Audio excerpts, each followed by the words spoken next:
तो पिछली क्लास में बच्चों हम लोग बात कर चुके हैं ट्रांसपोर्ट ऑफ गैसेस की, जिसमें ट्रांसपोर्ट ऑफ ऑक्सीजन हम लोगों ने पढ़ा है। आज हम बात करेंगे यहाँ पर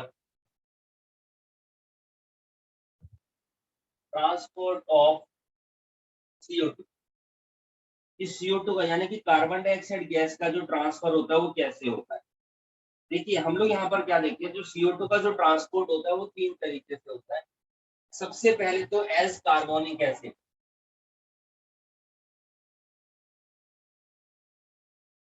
सबसे पहले तो देखते हैं कार्बोनिक एसिड की फॉर्म में होता है।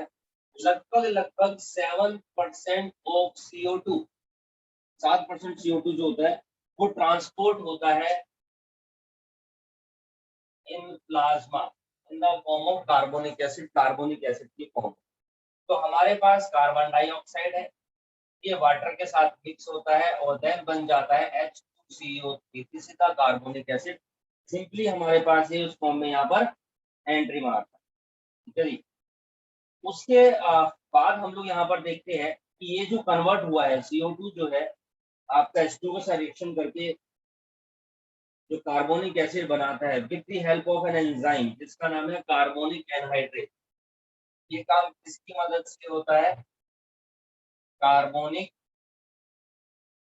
एनहाइड्रेज एंजाइम है उसकी मदद से होता है।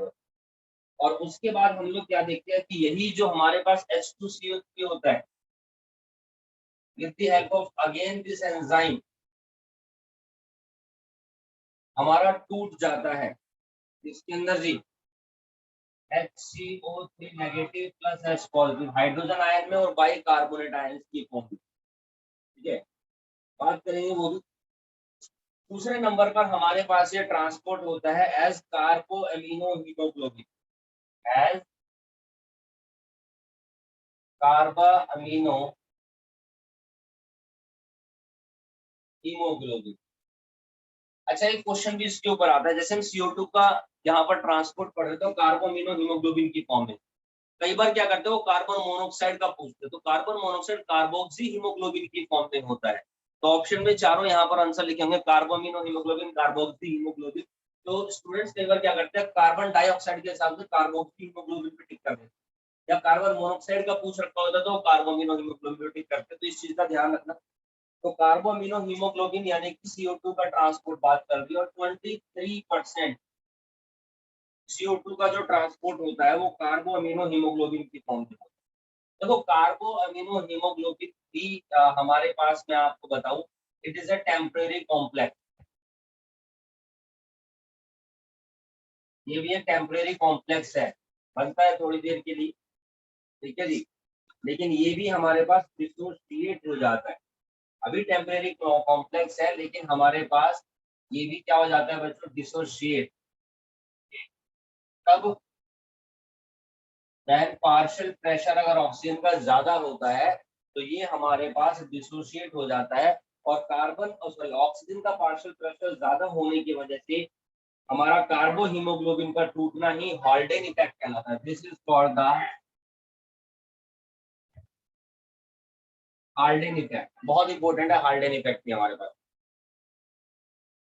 ठीक है, चलिए बात करते हैं इसके बारे में भी।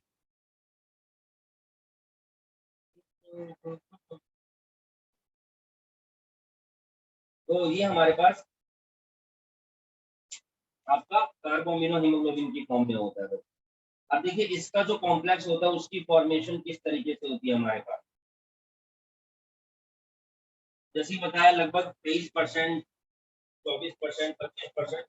अब ये काम कौन कर रहा है, ये सारा काम भी आपका आरबीसी के थ्रू ही होता है, bye binding with the free amino group of haemoglobin. तो हीमोग्लोबिन जो होता है हमारे पास, तो उसके अंदर जो फ्री अमीनो ग्रुप होता है, देखिए ये मेरे पास हीमोग्लोबिन है, आयरन कंटेनिंग प्रोटीन पिगमेंट होता है, प्रोटीन की यूनिट अमीनो एसिड होती है, ये हमारे पास हीमोग्लोबिन है। और इसके अंदर फ्री अमीनो ग्रुप यानी कि NH2, free amino group NH2 होगा हमारे पास।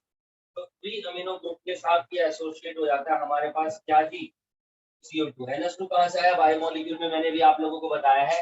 ये मेरे पास कार्बन है जिसके अंदर कार्बोक्सिलिक एसिड, यहाँ पर ये हाइड्रोकार्बन ये H, और यहाँ पर NH2 अटैच होता है, अमीनो ग्रुप अटैच होता है। तो this is the construction and constituents of the amino acid, जिसके अंदर कार्बोक्सिलिक एसिड होता है और अमोनिया ग्रुप होता है। अब मैं कहता हूँ कि मान लीजिए यहाँ पर मेरे पास 3 अमोनो आपका अमीनो ग्रुप है, तो उसके साथ ये CO2 एसोसिएट हो जाएगा और then there is the formation. ये काम जो होगा कार्बोनिक एनहाइड्रेज की फॉर्म में होगा, प्रेजेंस में होगा। कार्बोनिक एनहाइड्रेज एंजाइम हमारे पास यहाँ पर प्रेजेंट है और ये बन जाएगा हमारे पास HBNCOOH। So this is the carbamino haemoglobin. ठीक है जी, ये हमारे पास है बच्चे यहाँ पर कार्बोअमीनो हीमोग्लोबिन। तो इस तरीके से हमारे पास यहाँ पर ये ट्रांसपोर्ट होता है।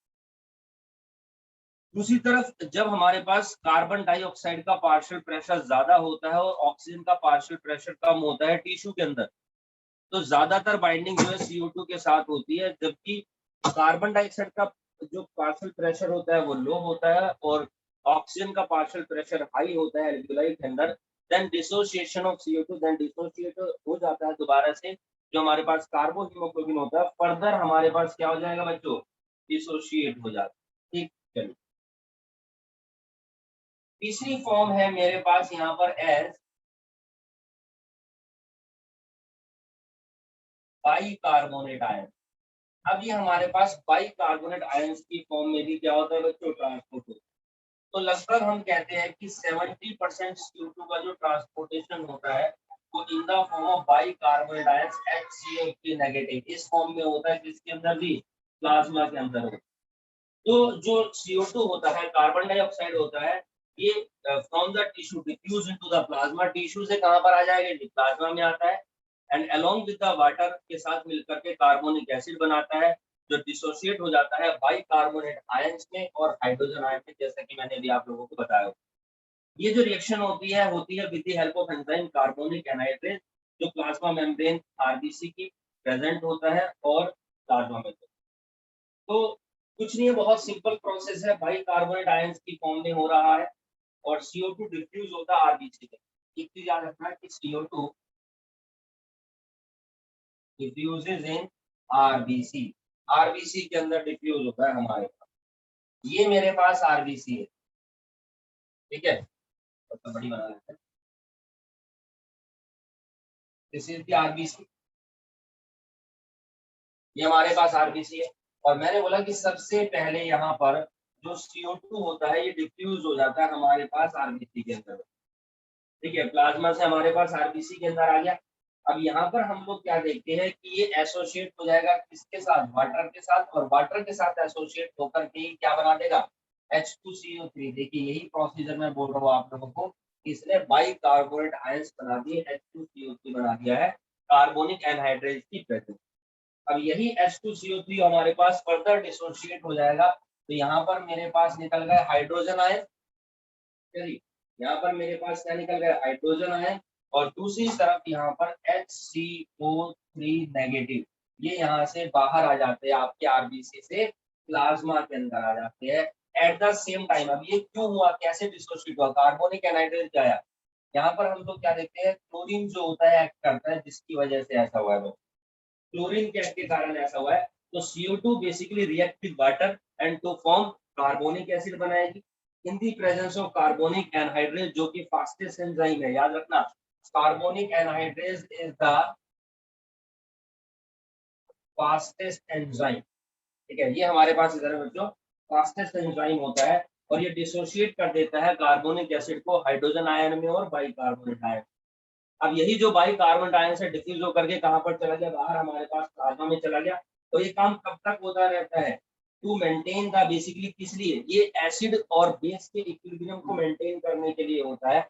सो टू रिप्लेस बाइकार्बोनेट आयंस, इनको अब ये बाहर चलेगा तो क्लोरीन आयन हमारे पास यहाँ पर अंदर एंट्री मारता है इनटू द आरबीसी, और इसी को हम बोलते हैं क्लोराइड शिफ्ट इफेक्ट। जो क्लोरीन हमारे पास अंदर एंट्री मारते क्या है, इसी को हम बोलते हैं क्लोराइड शिफ्ट इफेक्ट। ठीक है, इसको हम यहाँ पर क्लोराइड शिफ्ट इफेक्ट बोलते हैं, या इसी को बोला जाता है हैमबर्गर शिफ्ट और हैमबर्गर शिफ्ट, किस चीज के लिए? आयंस के बैलेंस को मेंटेन करने के लिए आरबीसी के अंदर, ठीक है। तो हम लोगों ने दो इफेक्ट पढ़े। देखो पहली चीज हम लोगों ने, एक तो हैमबर्गर इफेक्ट है, इस हैमबर्गर इफेक्ट को ही हम लोग पॉजिटिव क्लोराइड शिफ्टिंग बोलते हैं, यानी shifting of chlorine ion from plasma to RBC, this is called the hamburger effect. एक होता है नेगेटिव क्लोराइड शिफ्ट, यानी shifting of chlorine ion from RBC to plasma, जहां पर हम लोग क्या देखते हैं, आरबीसी से प्लाज्मा में आता है, जिसको हॉल्डेन इफेक्ट बोला जाता है। ठीक, तो this is all about the transport of CO2। ये CO2 का ट्रांसपोर्ट इस तरीके से हमारे पास हो जाता है।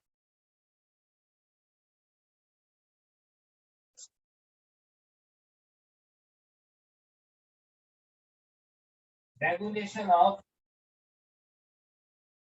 रेस्पिरेशन, देखिए हम लोग जब यहाँ पर रेगुलेशन ऑफ रेस्पिरेशन के बारे में बात करते हैं, तो यहाँ पर क्या होता है कि स्पेशल सेंटर प्रेजेंट होता है बच्चों।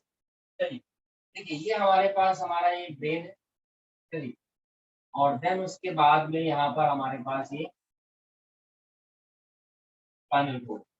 ये वाला जो रीजन है इधर हमारे पास, this is the medulla region, ये मेडुला रीजन होता है इधर पीछे, और यहीं पर हमारा रेस्पिरेटरी रिदम सेंटर प्रेजेंट होता है बच्चों, ठीक है।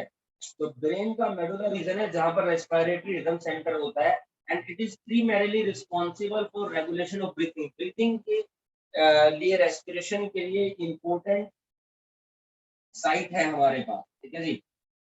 तो सबसे पहले ये कंट्रोल होता है हमारे पास नर्वस सिस्टम के थ्रू। तो एक तो है इसका यहाँ पर ब्रेन के थ्रू कंट्रोल, यानी कि नर्वस कंट्रोल होता है, ठीक है। आप लोगों ने देखा होगा आजकल की मूवीज में, ये बंदा विलन है, संत बंदूक निकाली, ठाए ठाए मैटर क्लोज, खत्म हो गई कहानी। पहले की मूवीज में क्या होता था, बंदूक बंदूक इतनी आसानी से मिलती नहीं थी। आपने देखा होगा ये शो चलते हैं सावधान इंडिया, और ये जो भी आते, देखा होगा डंडा लिया और पीछे से गुद्दी मारा खींच के, खून भी नहीं निकला बंदे का, और लगते ही वो मर गया। यहाँ पर रेस्पिरेटरी रिदम सेंटर होता है, अगर यहाँ पर मार देते हैं अगर हम लोग से डंडा, तो बंदे की जान भी जा सकती है। इस बात को दिमाग में रखिएगा भैया, ठीक है। इधर बोलते हैं ना छोटा दिमाग होता है इधर नहीं मारने का। तो एक तो रेस्पिरेटरी रिदम सेंटर होता है, दूसरी चीज ब्रेन हमारा स्पाइनल कोड से कनेक्ट होता है मेडुला ओब्लोंगेटा जंक्शन के थ्रू। तो यहाँ पर कभी भी मारना नहीं चाहिए बेटा। तो यहाँ पर ही हमारे पास जो है रेस्पिरेटरी रिदम सेंटर है, जो नर्वस कंट्रोल के अंडर में है। और ये रेस्पिरेटरी रिदम सेंटर जो है मेरा, रेस्पिरेटरी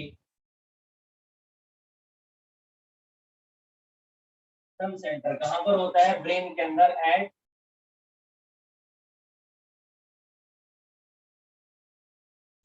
मेडुला रीजन में ये प्रेजेंट है। And the basic of rhythm of respiration is regulated by three respiratory centre. हम लोग यहाँ पर देखते हैं जो रेस्पिरेशन के जो बेसिक्स होते हैं, वो तीन हमारे पास यहाँ पर रेस्पिरेटरी सेंटर होते हैं, या थ्री रेस्पिरेटरी सेंटर, या हम कह सकते हैं कि रिदमिक सेंटर होते हैं, ठीक है। तो किस तरीके से कंट्रोल होती है, किस तरीके से चीजें होती है, देखो सबसे पहले मेरे पास यहाँ पर first is the inspiratory centre. एक तो है इंस्पायरेटरी सेंटर।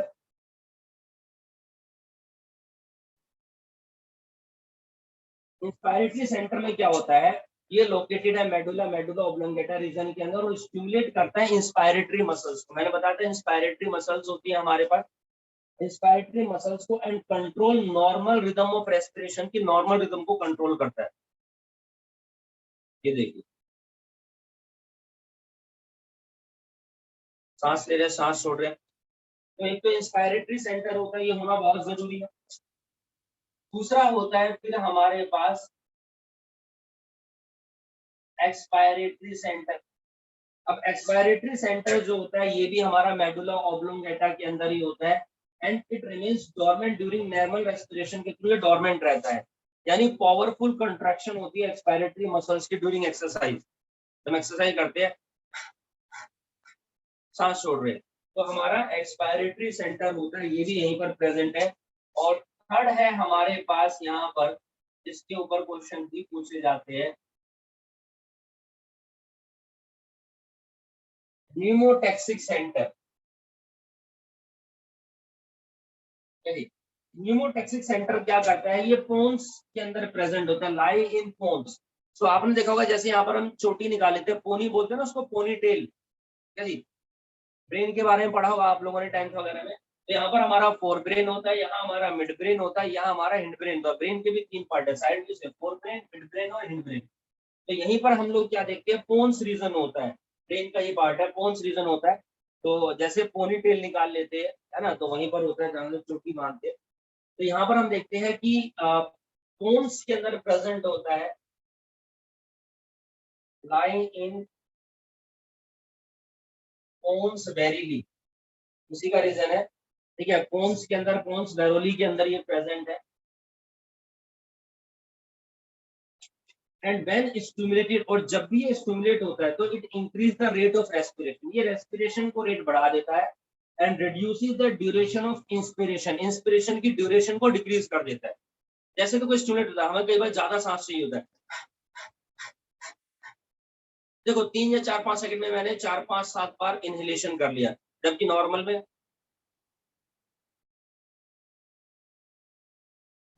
5 से 8 सेकंड लग रहे हैं। तो ये कहता है क्या है, जब ये स्टिमुलेट होता है रेस्पिरेशन के रेट को इंक्रीज करता है, व्हेन इट इज स्टिमुलेटेड, तो रेस्पिरेशन रेट हमारा इंक्रीज होता है। और साथ साथ जो हम देखते हैं कि जो टाइम फ्रेम होता है बच्चों आप लोगों का, duration of inspiration, the duration of inspiration, उसको यहाँ पर ये क्या करता है जी, डिक्रीज कर देता है। उसके अलावा it also decrease the depth of respiration, उसके अलावा decrease the depth of respiration की डेप्थ को भी क्या करता है बेटा, ये डिक्रीज करता है।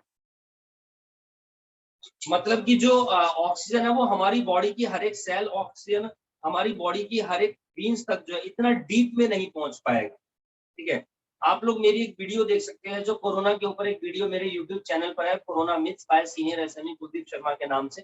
वहां पर मैंने बताया ऑक्सीजन के रेट को कैसे मेजर करते हैं। हमारे पास ऑक्सीमीटर होता है और उसमें 2-3 चीजें होती है। लोग तो सिर्फ देखते हैं ऑक्सीजन का लेवल कितना है, 60, 70, 80, 90, 100, लेकिन उसके अंदर और भी 2-3 चीजें होती है। तो वहां से आप देख सकते हैं कि किस तरीके से ऑक्सीमीटर से मेजरमेंट की जाती है और इसको कैसे हम लोग यहाँ पर समझ पाएंगे। तो decrease the depth of the respiration, और इसी को बोला जाता है पेंटिंग इफेक्ट इन डॉग्स। देखो जैसे आपने देखा हो कई बार कुत्तों में होता है, जीभ लटका देते हैं, समथिंग लाइक दैट। चलिए, तो ये डेप्थ जो होता है रेस्पिरेशन की, उसको क्या करता है बच्चों, डिक्रीज करता है। तो एक तो हमारा रेस्पिरेटरी सिस्टम के अंदर नर्वस कंट्रोल होता है। तो ये एक स्पेशलाइज सेंटर है जो नॉर्मली प्रेजेंट है मेडुला रीजन में ब्रेन के, जिसको हम रेस्पिरेटरी रिदम सेंटर यहाँ पर बोलते हैं। और it is primarily responsible regulation of breathing के, रेस्पिरेशन के सबसे ज्यादा जो न्यूमोटैक्सिक सेंटर होता है पोन्स में ब्रेन के, एज मॉडरेट रेगुलेशन के लिए रिस्पॉन्सिबल होता है। और न्यूरल सिग्नल आते हैं सीधा कहां से बच्चों, इस सेंटर से, जो रिड्यूस करते हैं ड्यूरेशन ऑफ इंस्पिरेशन को and alter the rate of respiration के रेट को बढ़ा दें। अब जो दूसरा कंट्रोल है वो मेरा कहलाता है यहाँ पर केमिकल कंट्रोल, या फिर हम देखते हैं there is a chemosensitive area. अब यहाँ पर केमिकल कंट्रोल होता है, there is a chemosensitive area. यहाँ पर मेरे पास क्या है बच्चों, कीमोसेंसिटिव एरिया। देख अब इसके अंदर क्या होगा, देखो नॉर्मली जो कीमोसेंसिटिव एरिया है या जो under the control of chemicals होता है, ये प्रेजेंट होता है near the respiratory rhythm centre. कहाँ लोकेटेड है ये, located near the respiratory rhythm centre. ये रेस्पिरेटरी रिदम सेंटर के पास हमारे पास इधर में प्रेजेंट है। And it is highly sensitive to CO2, highly sensitive to CO2 concentration। कई बार क्या होता है CO2 का लेवल बढ़ जाता है, ठीक है जी, और साथ ही साथ हाइड्रोजन आयन की कंसंट्रेशन अगर ज्यादा हो जाती है, इंक्रीज होती है, तो ये उसको कंट्रोल करता है हमारे पास। अगर ज्यादा CO2 का कंसंट्रेशन होता है बॉडी के अंदर, तो उसकी वजह से क्या होता है, it cause formation of H2CO3। यहाँ पर कार्बोनिक एसिड ज्यादा बनेगा बच्चों, और कार्बोनिक एसिड डिसोशिएट होता है, result in increase of hydrogen ion concentration. जिसकी वजह से क्या होता है, अगर हमारे पास हाइड्रोजन आयन कंसंट्रेशन बढ़ रही है, पॉजिटिव आयन बढ़ रहे हैं, तो ये क्या करता है, lower the pH, pH level हमारा डिक्रीज होने लगता है, क्योंकि कंसंट्रेशन हाइड्रोजन की ज्यादा है, तो यानी ज्यादा एसिडिक होता है, यानी कि पीएच स्केल के ऊपर वैल्यू धीरे धीरे कम होती है, हमारी स्किन की भी हमारी बॉडी की भी ऐसी होती है। इस कंडीशन को एसिडोसिस बोलते हैं ह्यूमंस में। This is called the acidosis. ज्यादा एसिडिक कंसंट्रेशन बढ़ जाती है बच्चों, ये हमारे पास एसिडोसिस कहलाता है। उसके अलावा change in partial pressure of carbon dioxide, carbon dioxide का जो पार्शियल प्रेशर होता है चेंज होते हैं, तो change in partial pressure carbon dioxide stimulate करता है बेसिकली कीमोरिसेप्टर्स को, कंसंट्रेशन बढ़ गई मैंने बताया। तो ये हमारे जो इधर रेस्पिरेटरी रिदम सेंटर के बाद जो केमिकल कंट्रोल है, कीमोसेंसिटिव एरिया है, ये क्या करता है जी, उसको स्टिमुलेट करता है यहाँ पर कीमोरिसेप्टर्स को। तो हमारी बॉडी के अंदर जितनी भी कैरोटिड ऑर्टिक बॉडीज होती है, लोकेटेड होती है कैरोटिड आर्टरी और ओर्टा के अंदर, जो हार्ट से रिलेटेड होती है आपकी, वो सारी की सारी स्टिमुलेट होती है, जिसकी वजह से रेस्पिरेशन का जो रेट होता है वो इंक्रीज हो जाता है और हेल्प करता है CO2 के एक्सेस रिमूवल में, जैसे भी पिछले डायग्राम में मैंने सर्कल के अंदर आपको बता दिया। तो ये जो रेस्पिरेटरी सेंटर होते हैं are very less sensitive to oxygen, so role of oxygen in the regulation of respiratory system is the insignificant। यहाँ पर कीमोसेंसिटिव एरिया में CO2 की कंसंट्रेशन ही काम करती है। तो दोबारा सुन लीजिए कि ये CO2 कंसंट्रेशन और हाइड्रोजन कंसंट्रेशन के रिस्पेक्ट में सेंसिटिव होता है काफी ज्यादा। जो रिसेप्टर्स एसोसिएटेड होते हैं हमारी आर्टिक आर्क से, कैरोटिड आर्टरी से, वो रिकॉग्नाइज करते हैं CO2 की और हाइड्रोजन आयन की कंसंट्रेशन को बच्चों, ठीक है, एंड सेंड नेसेसरी सिग्नल भेजते हैं उसके हिसाब से रिदम सेंटर तक, और वो क्या करते हैं, और वो वहां पर वो रेमेडियल एक्शन लेते हैं। वो क्या करते हैं यहाँ पर हमारे पास रेमेडियल एक्शन लेते हैं, ठीक है बच्चों। अब हम लोग बात करते हैं बच्चों रेस्पिरेटरी डिसऑर्डर्स के बारे में। तो रेस्पिरेटरी डिसऑर्डर में देखो सबसे पहला जो इशू है दैट इज अस्थमा। अस्थमा के बारे में आप लोगों को पता होगा, लोगों को अस्थमा अटैक भी आती है। बेसिकली इसमें क्या होता है, डिफिकल्टी इन ब्रीथिंग, सांस लेने में तकलीफ होती है, एंड कॉजिंग व्हीजिंग, ठीक है, due to inflammation of bronchi and bronchiole. जो हमारे पास यहाँ पर ब्रोंकाई होती एंड ब्रोंकियोल्स होते हैं, इनके अंदर इन्फ्लेमेशन आ जाती है, जिसकी वजह से ऐसी समस्या होती है बच्चों अस्थमा ग्रस्त।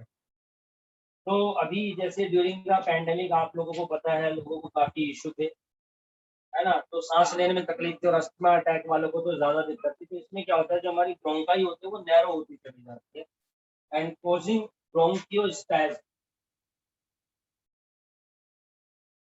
इसकी वजह से क्या होता है, ब्रोंकियोस्पैज्म होता है and difficulty in breathing causing wheezing due to inflammation of bronchi and bronchioles बच्चों, ठीक। चलिए, उसके बाद एक और डिसऑर्डर है यहाँ पर जो रेस्पिरेटरी डिसऑर्डर है, दैट इज द एम्फीजीमा। चलिए, दिस इज द एम्फीजीमा।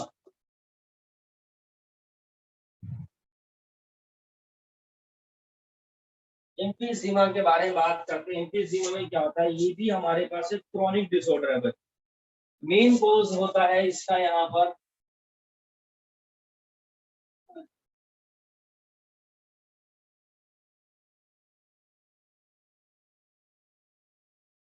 हमारे आप लोग क्या बच्चों, ये सिगरेट स्मोकिंग, बीड़ी, हुक्का। तो मेन कोज है सिगरेट स्मोकिंग, जो एक्टिवेट करती है हमारी बॉडी के अंदर कुछ एंटी प्रोटीनेज एंजाइम्स होते हैं। We have some anti proteinase enzymes. तो ये स्मोकिंग क्या करती है, इनको इनएक्टिवेट करती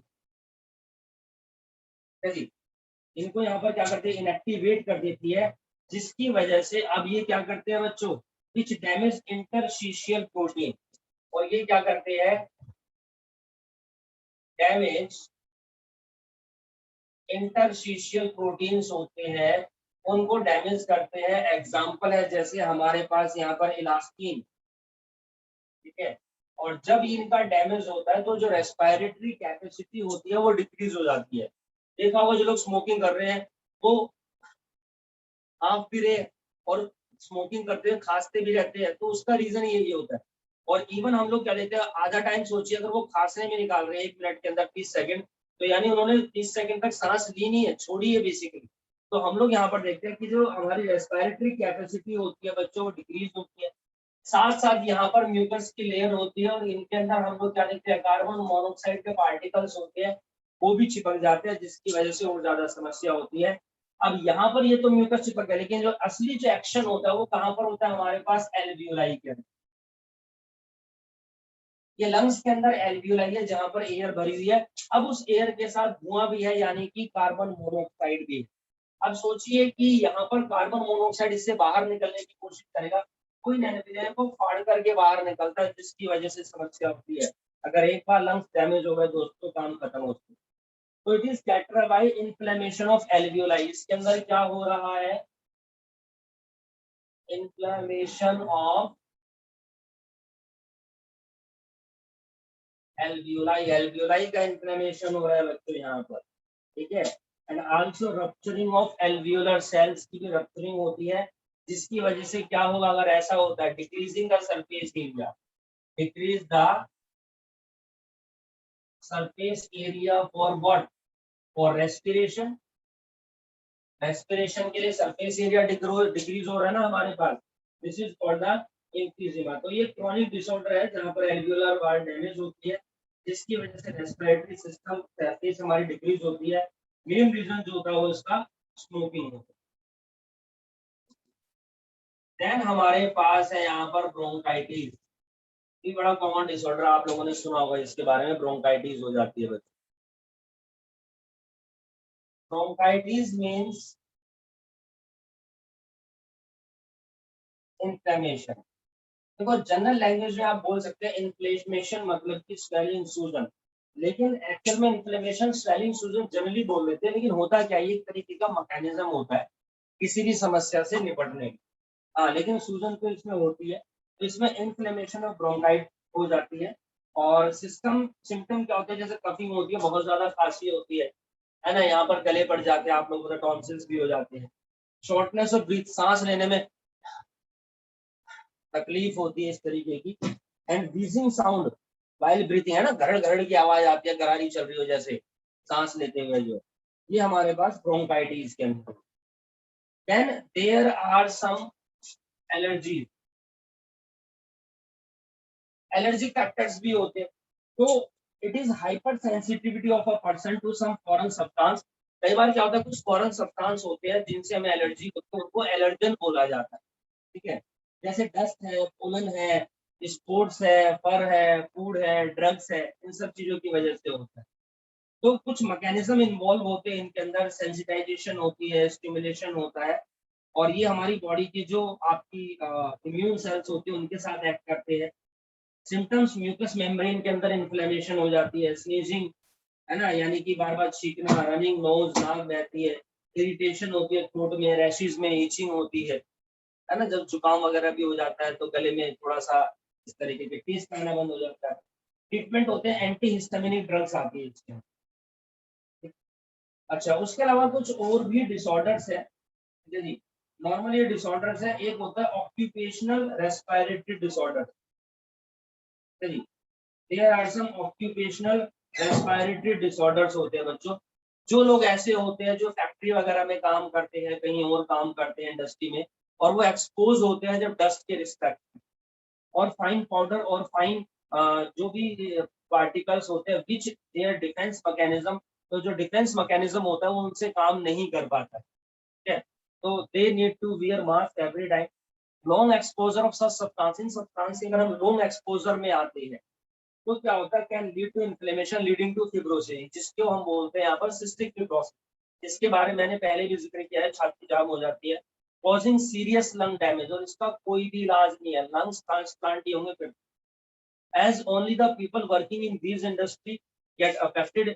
तो जो लोग यहाँ पर काम करते हैं वही अफेक्ट होते हैं, तो उसको ऑक्यूपेशनल डिसऑर्डर यहाँ पर बोला जाता है।